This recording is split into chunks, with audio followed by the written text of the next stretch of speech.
Welcome into the Colorado Prep Show week 0 edition. The fall sports are back. It feels like just yesterday, Doug, that you dipped out on the last show of the year to run and play vacation or do whatever you were doing. But here we are, guys. Baseball season is long in the rearview mirror. Football season is officially go this week, along with the rest of fall sports. I'm Dan Mohrmann, the editor-in-chief of ColoradoPreps.com. With me is Doug Ottewill, the editor-in-chief of Mile High Sports Magazine. We've got a lot going on that we'll talk about here in a minute. And then our guy, James Nokes, one of our most valued assets this summer in terms of the work that we were able to put out, fellas. How is week 0 Monday treating everyone? Man, it's good. It's good to be back. It was kind of fun to see like some high school sports update coming across on Twitter. James Nokes, he didn't even have a summer, but I'm sure he's excited for real games to start playing. He's back too. I'm with you, boys. It's like Christmas Eve. You just can't wait for that clock to turn so you can open that first present. Everybody's got their traditions for Christmas, right? I feel the same exact way. It's Monday.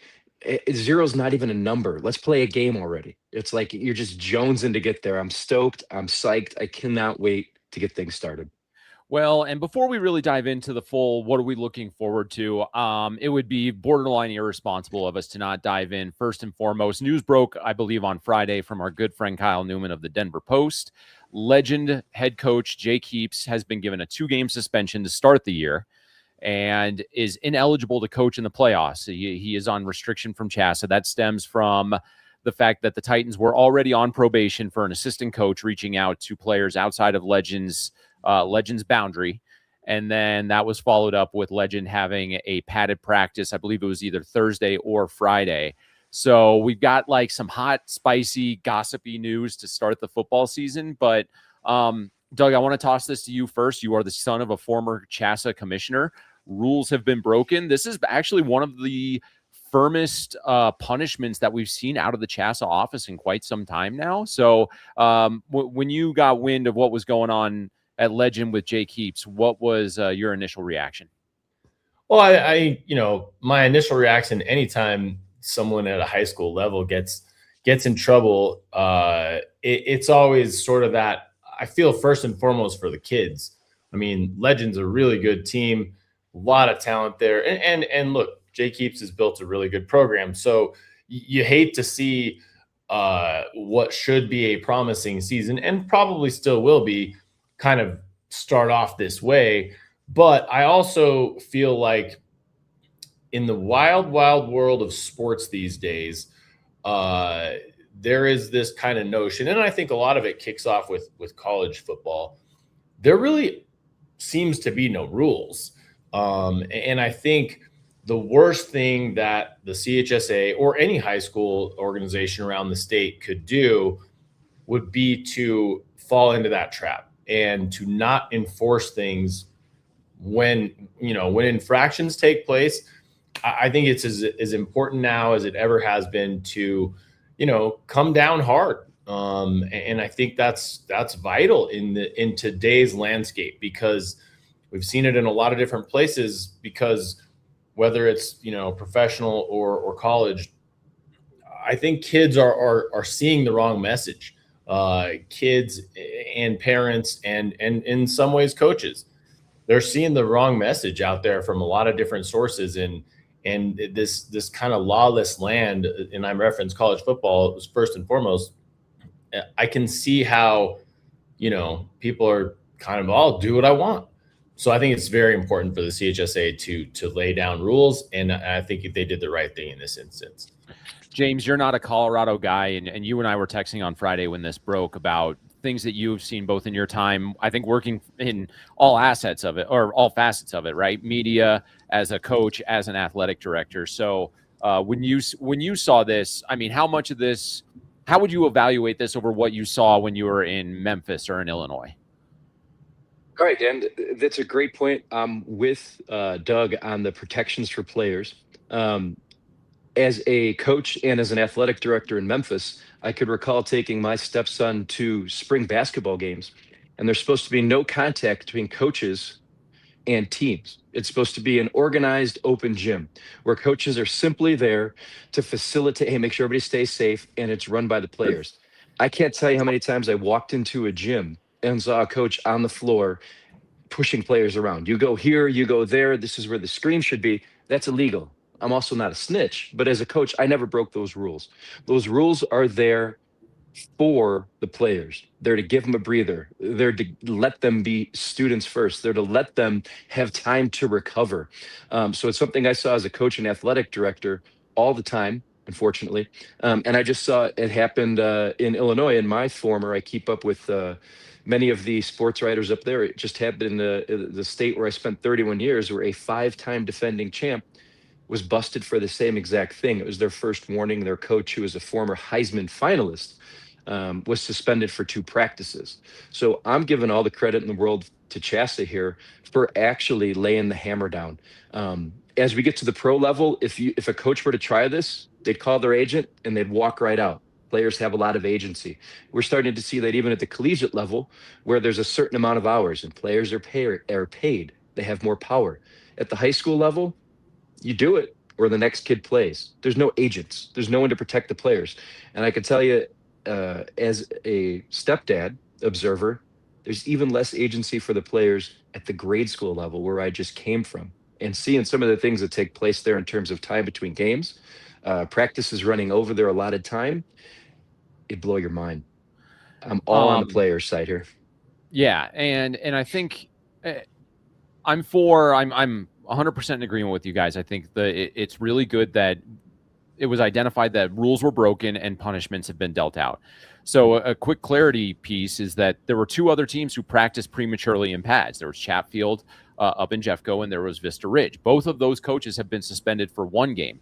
The difference between what happened with Heaps and with the other 2 coaches is that Legend was already on probation. And this stems from, I've gotten guys text messages from coaches through most of the winter and the spring about, this is what's going on at Legend. This is what this Legend staff is doing. I'm not in a place where I can turn around and really act on any of that, because Chassa is a self-reporting organization. They are a member-governed association. So when something like that happens, people are sending their evidence over.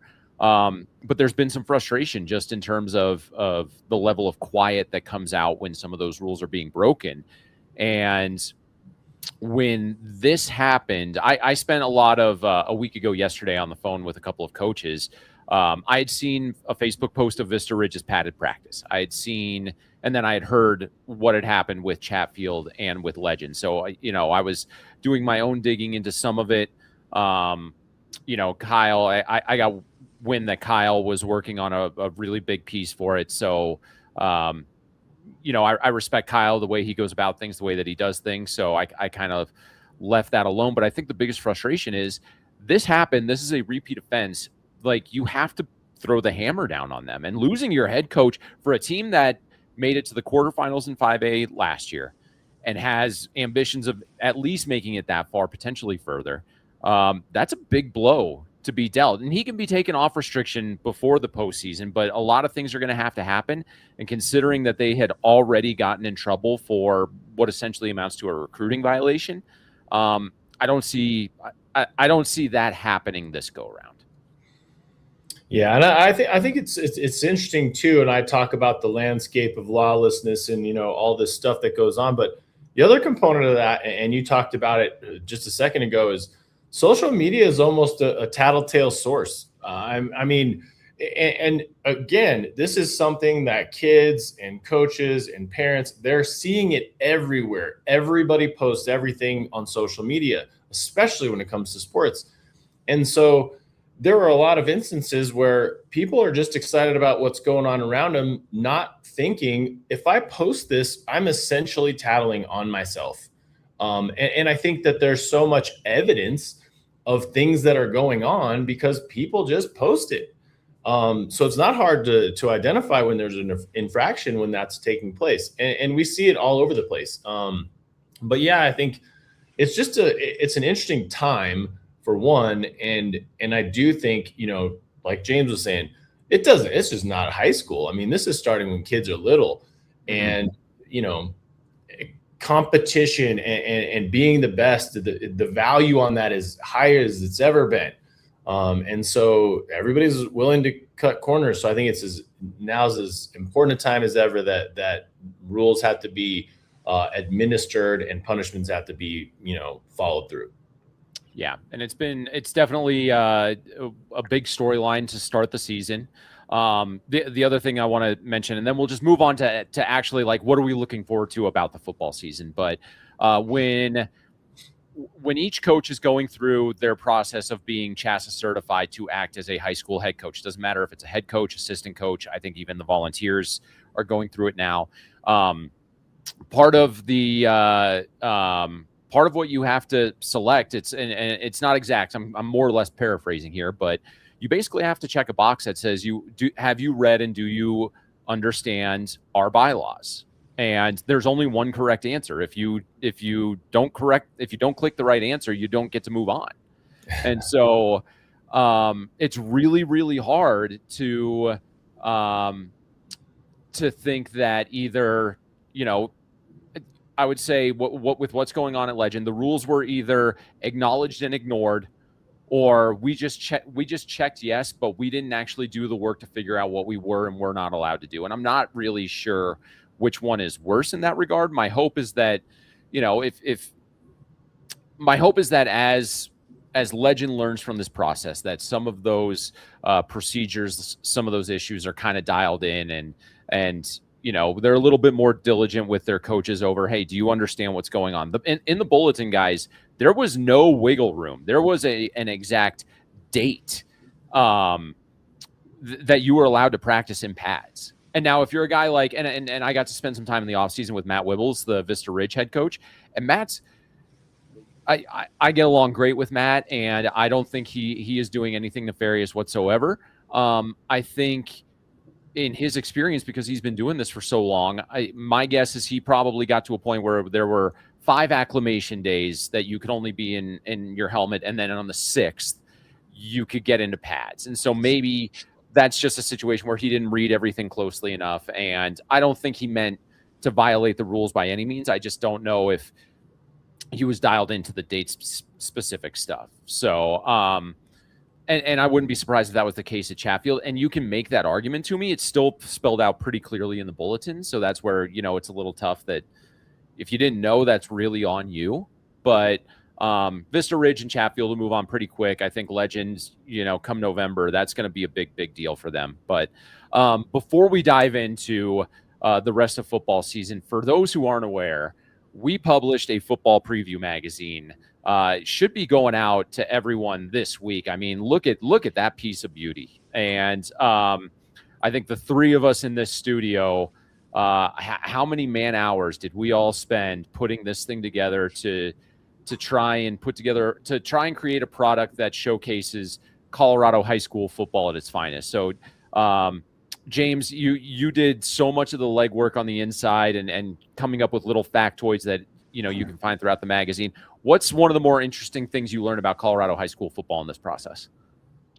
Wow, that's a great question. When we did this podcast last year, I remember sitting down saying, I have no experience with 6A or 6-man football and 8-man football. So it was really cool to dive into there and see some of the legendary programs, if you will, to see why do some teams move up? How do you get placed from 6A to 8A, from 8A to 11-man football? And I think what's fascinating to me would be to watch some of those teams that have made that move. Because if I'm very successful at 8A, but now I've moved up to traditional 11-man football this year, there's just 3 more guys out there. Whoa, what are those guys doing? That is fascinating to me. So it's like, is that guy going to be a tight end? Where's the lineman come from? What is different? Like, to me, that would be an incredible challenge. It's like watching a soccer match when there's a red card given out. How do you play a man down now? Now imagine adding 2 guys to that mix. So that's one of those storylines I'm watching, those teams that move up. The teams that go from 1A to 2A, for example, I think are fascinating too. Or even the teams that move down is something I'm watching. Like Palmer Ridge moving down to compete after being in the state championship game last year. Like, that's a fascinating one to watch because, yeah, you might think you're the big dog on the block, but every game you walk into, there's a target on your back. where it's like, yeah, we're going to show you something because a win against you really means something. So I'm fascinated to watch those steps from 6A to 8A, 8A to 11A, or 8A to, excuse me, to 8-man to 11-man. I think those things would be really cool to watch. That's what caught my attention. Doug, in all the years that we've been doing this, the magazine product and now Preps, this is a very unique product that we've put together. What was your favorite part of just seeing the whole thing come to life?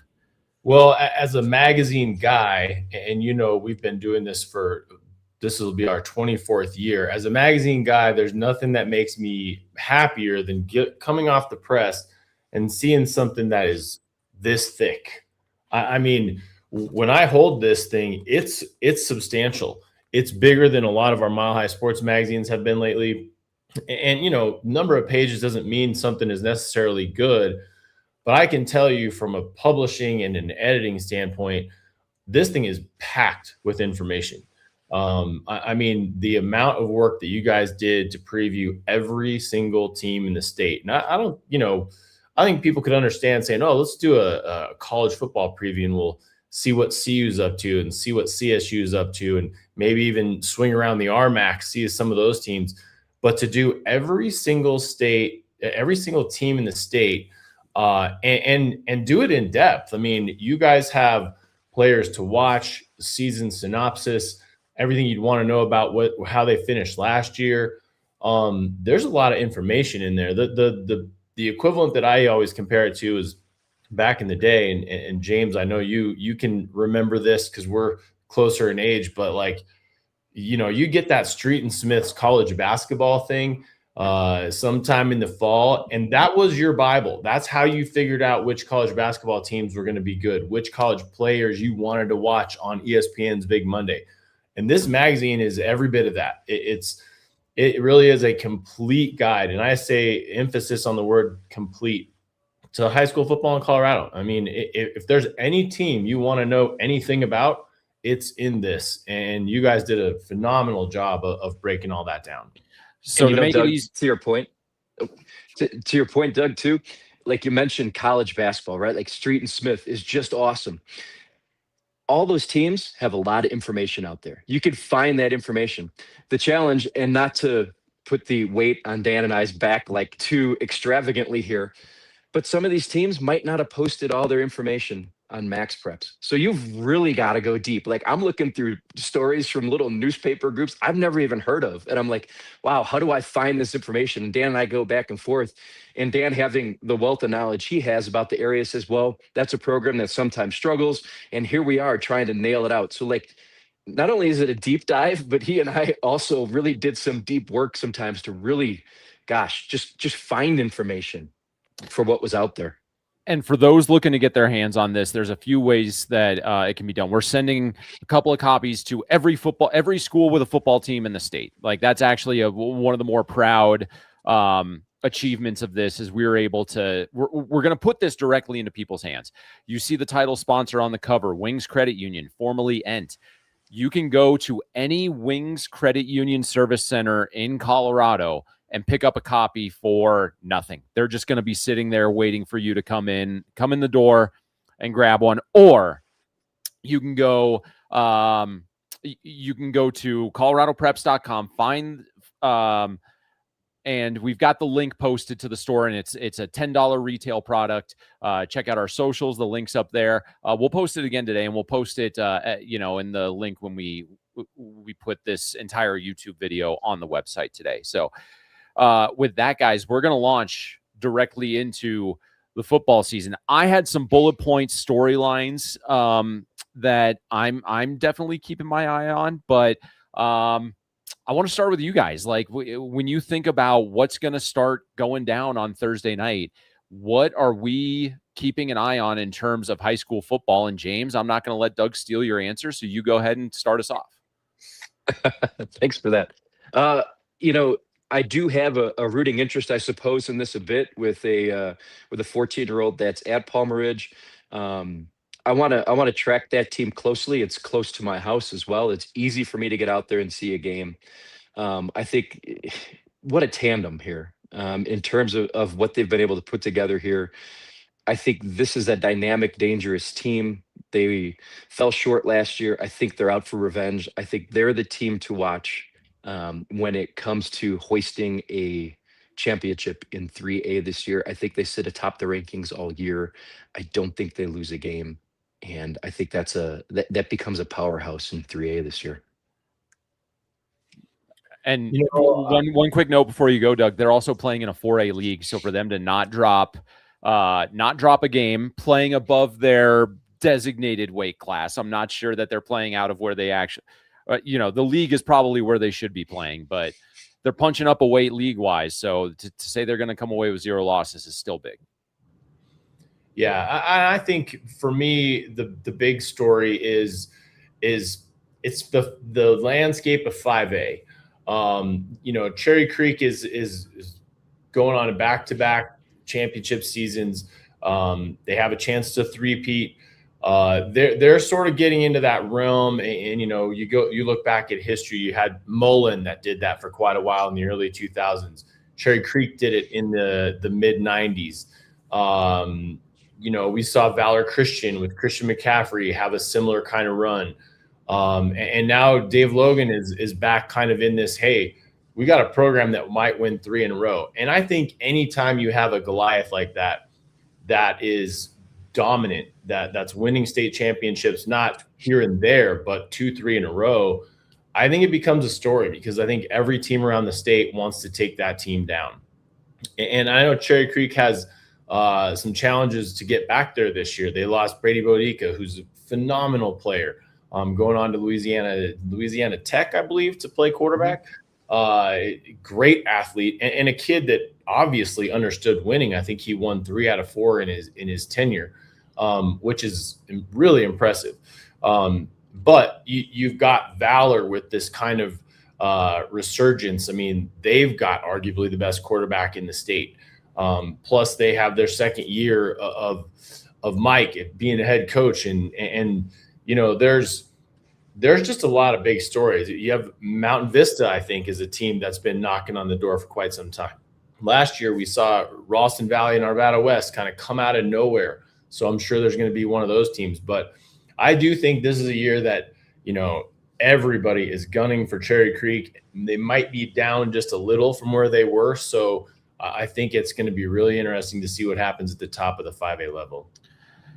For me, there are 2 classifications that jump out to me as really, really tough to pick, 4A and 2A. And I say that because in 4A, you have Palmer Ridge, who has a lot coming back from last year, who made it to the state championship game. They'd be the proverbial favorites regardless of where they are. But for them to drop out, that now opens the door. You have Columbine, a traditional 5A powerhouse, who now drops down to 4A. You have a Montrose team who is bringing back one of the best college prospects in the state in Ryan Pankey, their big tight end, who's now committed to Michigan State. The interesting thing about that is you think tight end Montrose, why does that matter? All they do is run the ball. And I wouldn't be surprised to see that offense get a little more creative, because that's a guy who you have to put the ball in his hand. He's fast, he's athletic, and by the way, he's really, really hard to tackle. So you combine that with that double wing T formation that Brett Mertens loves to run. It's a system that has now for about a decade proven to be successful for the Redhawks. And so that makes it really interesting. Monarch has so much talent coming back after last year. That's a team that is going to be really, really interesting to watch play out throughout the course of the year. We kick down to 2A. Strasburg might have been the best overall team last year. And then James, I think it was probably, I can't remember if it was you individually or Doug individually or me going back and forth with either of you one at a time, but their first round game against Basalt was a big eyebrow raiser, because Basalt nearly pulled off that 16-1 win. And we thought it was just a hiccup. We thought, okay, it was just, Basalt team with nothing to lose. And then Strasburg got tripped up in the quarterfinals. And they come back probably with a little bit of a chip on their shoulder. Head coach Brian Brown stepped down in the offseason, so they have a new head coach, but they still have a kid like Aiden Dodge that we featured a lot last year, who's just an elite playmaker, especially at that level. but you also have teams like Lamar and their quarterback, Jacob Dunning, who is just a fantastic player. Lamar's very much going to be in that mix. And guys, that Eaton team is going to be really, really scary as things get going. So that's kind of what I'm eyeing is we have 2 classifications where if you give me 6 teams and said pick the 2 playing in the state title game at the end of the year, that's a really, really tough sell for me. But 1A falls into that category a little bit too. Obviously, I think Lyman is a team that anyone can safely bet to make a run at the title, whether they get to the actual championship game or whether they get to the semifinals. I mean, I think you could pretty much pencil them in at that level, year in, year out. On the flip side, if you look at that state championship from last year, Lyman and Buena Vista, which we talked about a lot on this show, both of those teams got hit pretty hard in terms of graduation, but mostly along their lines. And so I think that's a key note, because as good as both of those teams were, and they were really, really good, they're going to do a little rebuilding up front, both of them. So I think it's not completely safe to assume that they'll both be back, at least at the same capacity. And you never know. Those teams, especially Lyman, we see it year in and year out, they maybe start off a little bit slow. But Mike O'Dwyer, a former offensive lineman himself that played up at UNC, is a master at building offensive and defensive lines. And so by the season's end, a team that looks young and inexperienced, here in September might look really, really good. So I think that's always a storyline. But look, there's a lot of teams in 1A that could compete. Ray wasn't in the mix last year as much as they typically would be. I think they'll be back. They made it to the semifinals. Yeah, I should say they were in the mix. They just didn't make it to the final game. But, there's teams that kind of can stake claim to such a similar run. And I don't think it's a given that Lyman will be back. I don't think it's a given that Buena Vista is going to be quite as good. Anything could happen in that class as well. Yeah, and Platte Valley is one of those teams that is really intriguing coming into 1A this year. You go even lower, Haxton also was one of those teams that got hit really, really hard with graduation, Doug, and they have a new coach with J.D. Stone stepping down. So is this Akron's title to lose? Colton Randall, their starting quarterback, he comes back for his junior year. They have a lot of skill players back for Akron. I think if we had to choose one classification where I don't want to say it's in the bag, but if there was a defending champion who is a heavy, heavy favorite to win again, it would have to be Idalia. And the Wolves, they set the single season scoring record for any football team last year, and they have a lot of those pieces back. Gabe Hector is probably, you looked at that kid during the 6-man title game, Doug, like he is a dude. He is a bona fide man beast. He could play at any level. I'm pretty confident in saying that. And he did that as a junior in 6A, so he's back. And when you return 4 or 5 all-staters as a 6-man team, you pretty much return an all-state team. Because there's only 6, so they've got plug and play guys in a 6-man game that were not only really good last year, but they understood what it took to win it all. So I agree with you. I think that's the one where you never want to say shoe in, because 1, anything can happen, but 2, that's not showing enough respect to some of those other really good teams that are around them. And there were plenty of them at the 6-man level. So, but if we're a show that makes predictions, so I think all 3 of us are on the same page that Idalia is the team to beat in 6-man. We're also a show that wants to have a little fun. So I came up with a little fun game for all of us to partake in, and we even roped in Danny Bailey, and we're going to get into that just after the break. We're going to look at some games to watch. James, we know that you're an earlier out than the rest of us, but I would say stick around. We've got some fun stuff coming up. This is the Colorado Prep Show on the Colorado Preps YouTube channel. Golf season is here, and Denver Golf Passes make it easier than ever to play. Start your golf journey with Learn and Play 1.0. 5 clinics, 5 rounds, 5 buckets. Already playing? Take your game up a level with Learn and Play 2.0. Or grab the Friends and Family Pass. 20 par 3 rounds and 30 mini golf or range sessions. And for new players wanting reps, the Practice and Play Pass gives you 10 rounds and 15 range buckets. Find the pass that fits your game. Visit cityofdenvergolf.com. When I go to court, these aren't my clients, these are my friends. These are people that I believe in. And they have one shot, just one shot for justice. If they've come to me and we've gotten to trial, their life has been turned upside down in some awful way. I'm all they have. So if I haven't put the time in, if I haven't trained, if I haven't humbly looked in the mirror and thought about ways I can be better, and I don't present my best self in court, then I failed them. And that's what motivates me as a trial lawyer, because when this is over, that client goes home. And if I haven't done my best for him, I haven't been his champion, then I've failed.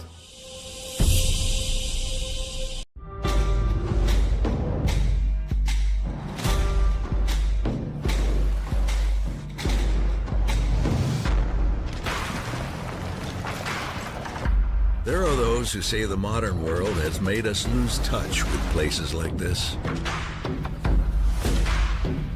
We say, that depends on what you're driving.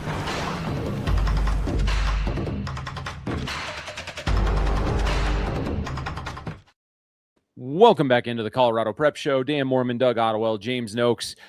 James, we know you got to get out of here in a few minutes. You've got it's either more work or, judging from the shirt you're wearing, some therapy, I think is what you've been calling it for me all summer, I should say. But as we're going through and talking about ways that we can really dive into good football conversation week after week, I came up with the idea of let's kind of take a little bit of a fantasy football light approach with this, and not players, but what can we do if we all just had a set of teams that we wanted to track through the year and assign, points values for wins in the regular season, the playoffs, and just see who knows Colorado high school football the best out of the four of us. And, Danny Bailey sits here and listens to us week after week after week. So you got to imagine that some of that soaks in.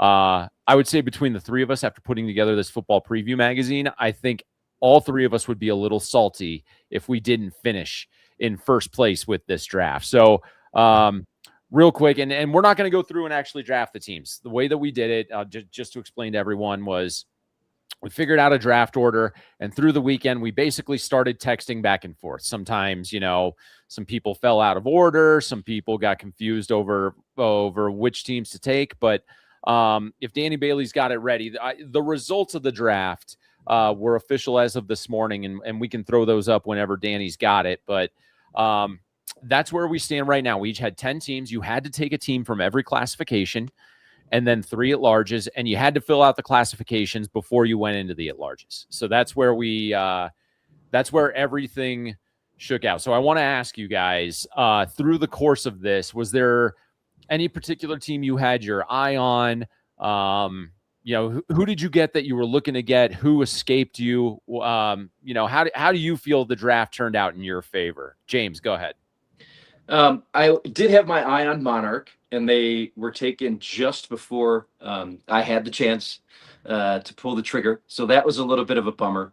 That was someone I had my eye on. But I got Otis, and I was thrilled about that because that's a team, if you pick up the preview magazine, that you'll see I selected to win it all.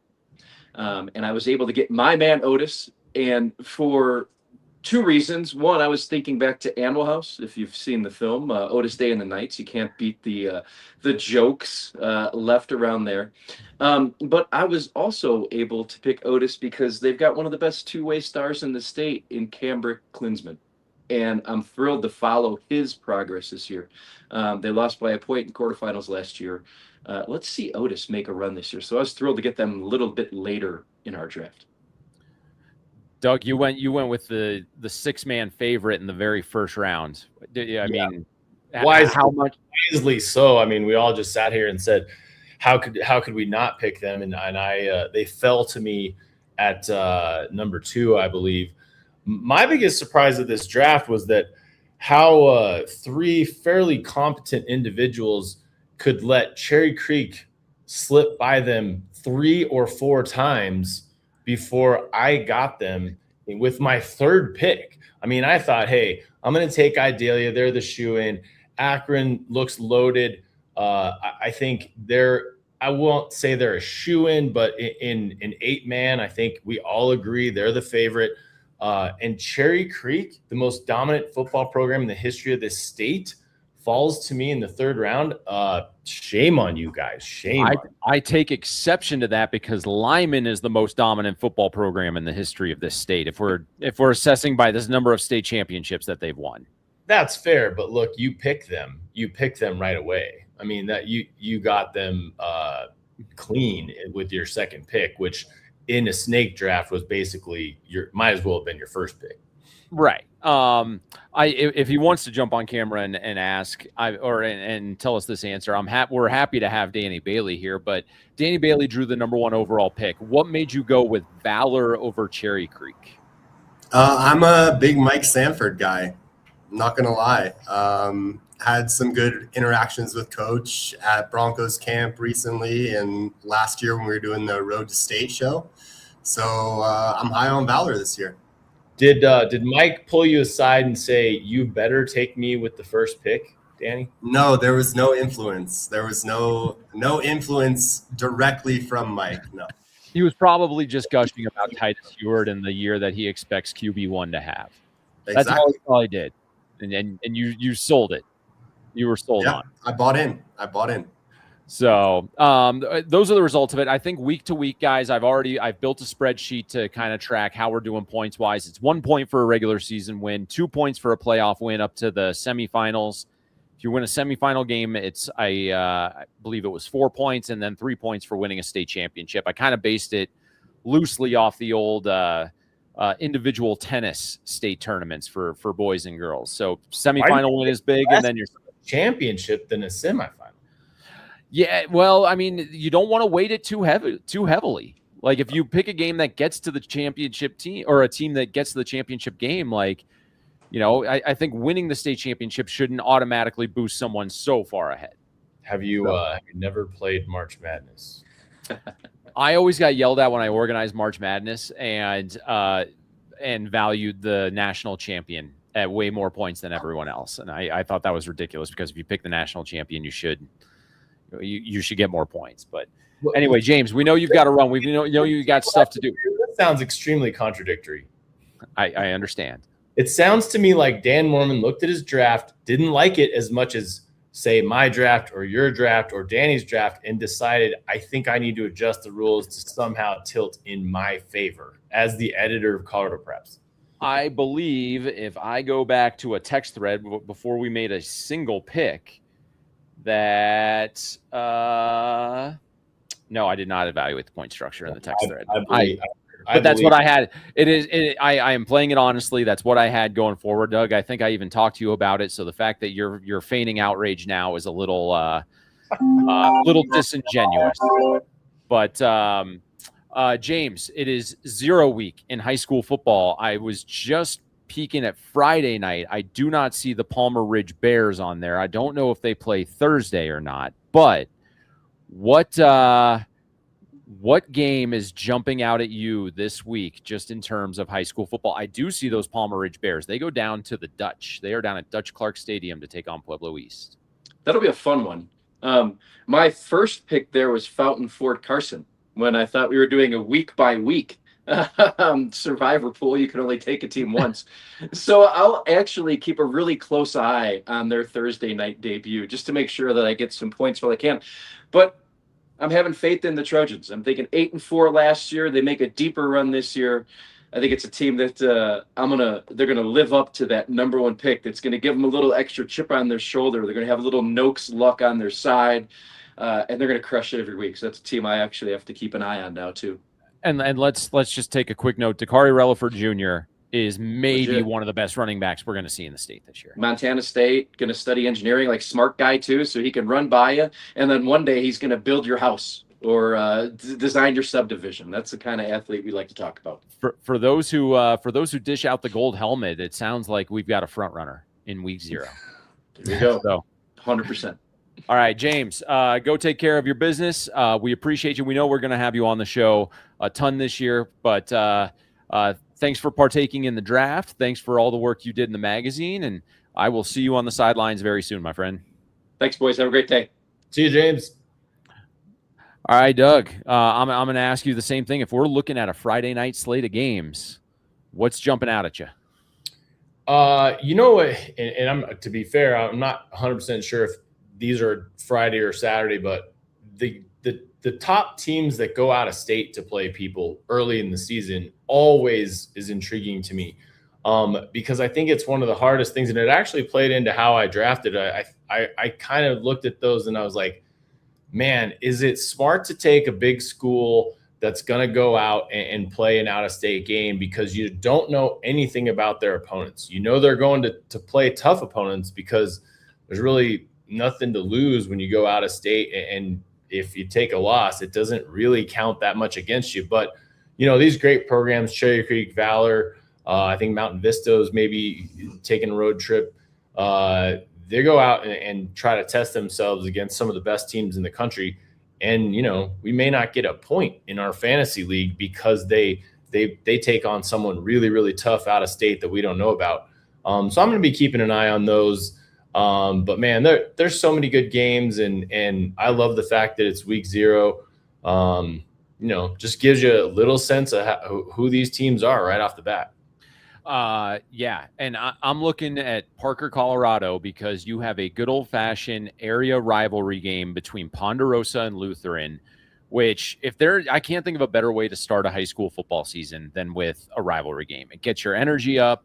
You know, it just adds a little bit of spice to everything. And so I'm really looking forward to see, what comes out of that one.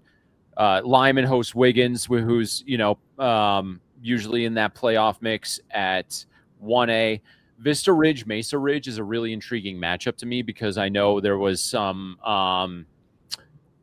kids who are trying to shuffle off season in between schools. And so opening up on 0 week again adds a little bit of that spicy element where, you know, those hits might be just a little bit harder and you might be trying to push that pile just another inch or two further. So that's going to be interesting to see. Little bit of that luster taken off with Matt Whipple suspended for a game for Vista Ridge, but doesn't mean it shouldn't be a great game. That's one I'm really looking forward to. And then, to be honest with you, Doug, if I'm going anywhere, I might go to the Good Human Being Bowl down at C.A. Foster Field in Whitefield, where Whitefield hosts Pueblo South, and you have Ryan Goddard and Brian Winkleman, two of just probably the best top-notch humans that you will find in all of high school football. So really, really fun slate of stuff to keep an eye on this week. So any other? That'll be warm. That's the other beautiful thing about week 0 is you don't even have to wear a coat to these games, which, you know, as we saw last year, we were up at Summit early in the season, and by halftime we were freezing. And in theory, it was still, you know, kind of still summer. But yeah, get out there early and check out these week 0 games. There's nothing there. I think that was early September, and I think we were driving to the mountains to play golf, and we were getting cold. Like, if it helps you with any insight as to how we make life decisions, like that trip might have been, you know, the exact one. But I will say Summit was a great place to watch a football game, and that's the number one thing I love about this time of year is being able to get to new spots and see just different teams than what you and I can catch around the I-25 corridor. Yeah, so, absolutely. Any last football thoughts before we kind of touch on what's going on with some of the other sports as we get into the fall?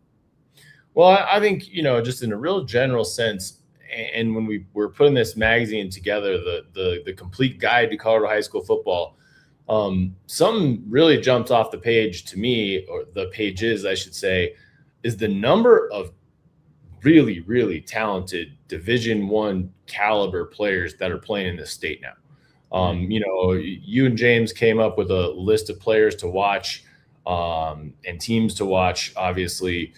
And when you read through those, you know, you realize how many kids are college bound in this state now.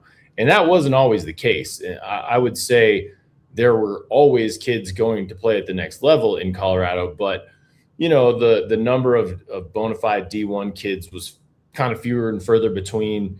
There may be a standout here and there, every couple of years. But you get all the way down into the 3A and even the 2A level. There's Division I kids that dot the map all over this state. And then take it a level down, and it's safe to assume there's a ton of kids that are going to be playing college football at the Division II level, RMAC schools. I mean, there's just so much interest in Colorado football players around the country that I think it adds to that. Get out and see a game. Doesn't even matter which teams. You're going to see some really, really good talent in this state. Yeah, and a couple of people that we can certainly throw out there. James Bennett, the big offensive lineman from Meade. That kid is going to go to a big-time program. I mean, he's going into his junior year, and he's massive. He is going to protect a big-time quarterback in college. A little bit like Deacon Schmidt, the kid from Windsor last year, who is down at the University of Oklahoma. The classification doesn't matter. You're going to find dudes no matter where you go. And then obviously you're going to have, your Marquise Reese's, who's he's in line for a big year. I think he's already been offered from Colorado State. I think he has a couple more out there. Titus Stewart, obviously. Titus Stewart is just getting so much love from everywhere across the nation. So he's a big-time quarterback recruit. Comes by it honestly with his dad, Brock Heward, who played for the Seattle Seahawks some time ago. But I'm excited to go out and watch some real football, Doug. I was on with Sean Drotar last week, and we were talking about NFL preseason, and there's nothing drives me crazier than pretend football like NFL preseason. I want a real game with real stakes. So give me some good 0 week action this week, and off and away we run. Of course, the start of fall sports also means that it's the start of all fall sports, not just football, but flag football, which has become one of the nation's fastest growing high school sports. We've seen it here in Colorado. Nate Lundy, the CEO of Mile High Sports, his daughter was playing in the I don't even know what to call it. It was like the national flag football invite that was put on by the NFL. And his daughter, Jalen, who was over at Cherry Creek, graduated this last spring. But she and Ariana Key from Mountain Vista, they were part of that Colorado representation. And I think they made it to the semifinals before they got tripped up. So as far as flag football goes, I think we're still ahead of the curve there. Yeah, I mean, it's a great sport, and it's definitely growing by leaps and bounds. And this is, correct me if I'm wrong, this is the third officially sanctioned season. So, you see these teams. Mountain Vista's already established itself as a powerhouse. I think it's going to be interesting to see if they can maintain that since they've graduated Ariana Key, who is the national player of the year. But this is when programs start to set themselves apart, and you start to think about which schools typically build programs and are there year in, year out. Vista's obviously there for that, but Cherry Creek was pretty darn good last year. I expect them to, it's that old cliche that, they reload. I would suspect Valor Christian at some point gets into the mix. There's lots of schools in Jeffco that have teams that were very competitive in flag football. So it's fun to see this evolution, and it's early enough. I think, in the first couple of years, you may have had a couple star players that dominate. I mean, we can't talk about Ariana Key enough. But now's when you start to see okay, who's been building this thing up from the grassroots up? Which teams have a program and have kids coming up, filling varsity spots and things like that. So it's getting into, what I guess you'd call it a more mature sport now here in its third season. Yeah, and I mean, you still had on top of Ariana Key, you had Braylon Looney at Mountain Vista, who was a standout. I mean, Lucy Thompson, who we spent a lot of time with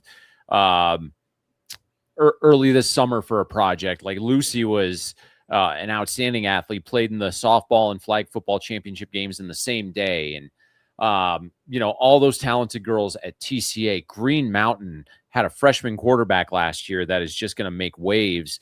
It'll be interesting to see if the Rams can step up and get on the same level as TCA. Can Mountain Range get back to that title game for the third year in a row? So much going on from the flag football side. And it's just really cool to see how much the Denver Broncos locally, but also the NFL has really taken flag football and run with it to try and help grow the game in that regard. So that's a cool one. Girls volleyball, we have an unbelievable talent pool of girls volleyball players throughout the state. And we're in for another season of that. I think the big story there is that University, after winning the 4A title, drops to 3A. And Simla, who won the 1A title or the 2A title with a very young roster, drops down to 1A. So that's, it opens up doors for what you might see in terms of a 4A and a 2A champion, but it kind of leaves a little guessing when it comes to what's going to happen in 1A and 3A this year. Well, it's interesting to see how some schools respond to, classification and dynasty rules and whatever. I think you do see some of those schools saying, hey, if this is how it's going to go, we'll just play in the one we're supposed to play. And it might not bode well for the class below them that they're dropping into. Simla's just dominant. I can't see any other end result there, but you never know. That's why they play the game, right? That is why they play the game, but also, should we be eyeing Simla for high school rankings as the number one team? Because they won.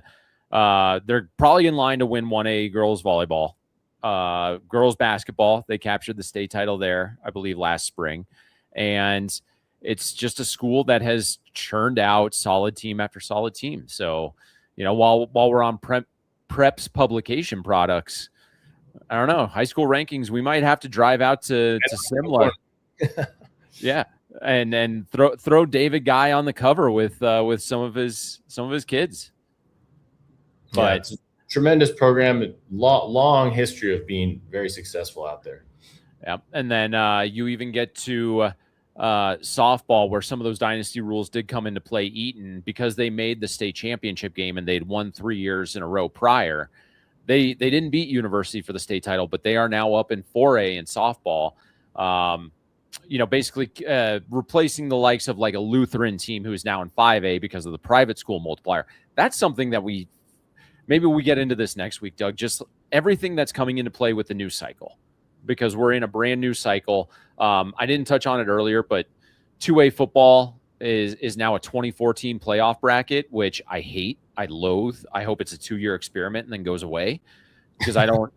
Sometimes I talked about how Basalt almost beat Strasburg last year as the 16 seed, but I would say 9 out of 10 years there aren't 16 teams that can competitively compete in the playoffs, and now we're going to add 8 more, and that's a tough sell for me. But it's going to be really interesting. Cross country wise, we still have some outstanding athletes coming back. I think your guy Oliver Horton is heading into his senior year at Coronado. So we'll see how well he does. Only time will tell, as I say jokingly, as I point at my watch like he likes to do. But in terms of just anything else that you would be looking forward to in the spring or in the fall, Doug, it's football's obviously our beast. We get out to some fun stuff every now and then, but anything that you would like to see come out of a fun fall season? Well, I always feel like, true to my heart, I played soccer when I was in high school, and it's a great fall sport, boys soccer.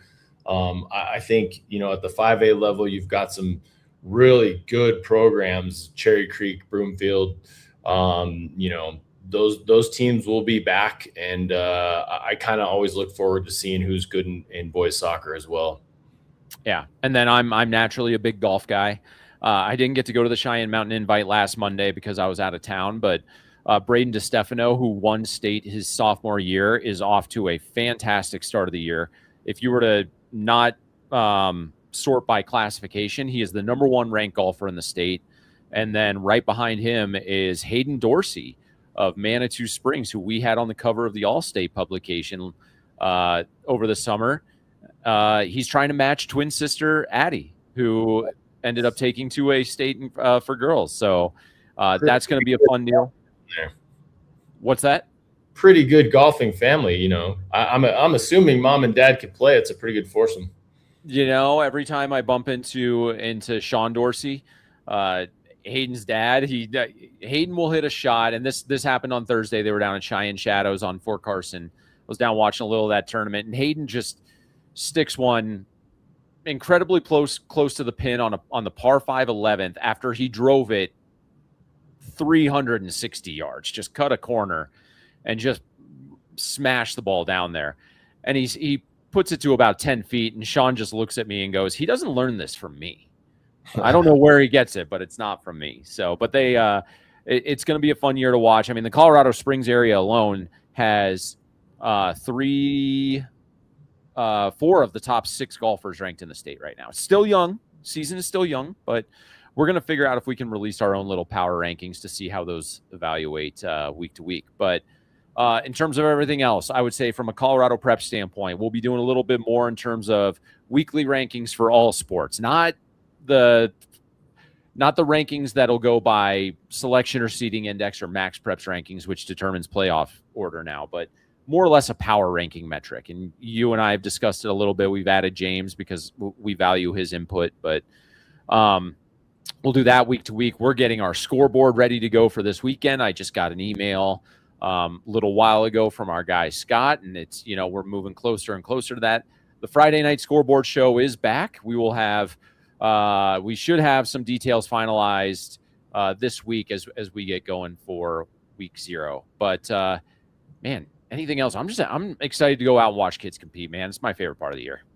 Well, and I think, you know, you gotta plug a little bit of what you do here. I think for anybody that likes this show or enjoys this show, has caught this show from time to time, one thing that I would say is that this show pales in comparison to the amount of information that's on the website week in, week out, starting right now all the way till June.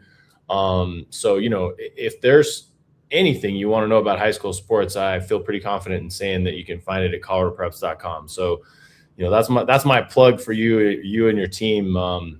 It's going to be a big year, and I know that the information will be flowing.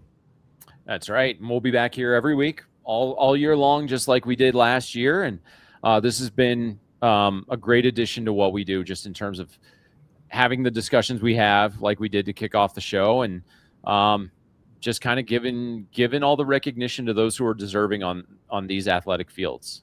So that's right. So for Danny Bailey, thanks for jumping back in the car with us. Thanks for partaking in the draft. We'll have weekly updates on those as the season goes on. For James Nokes, you know, a guy who is not from here, but I'll tell you what, he has taken to the Colorado high school sports scene seamlessly. He loves it. He's passionate about it, and he's always wanting to make our product better. So thanks to James for joining the show. Doug, thanks to you. I'm going to start sending some football assignments your way, because the one thing we've learned about the things we've done is we can never have people in too many spots to get the materials we need. So that's right. It's a big state. That's right. So for Doug Ottewill, I'm Dan Mohrmann. Next week, we'll be talking about football results and fall sport results. So this has been the Colorado Prep Show. Thanks for hanging with us. We'll see everyone next week.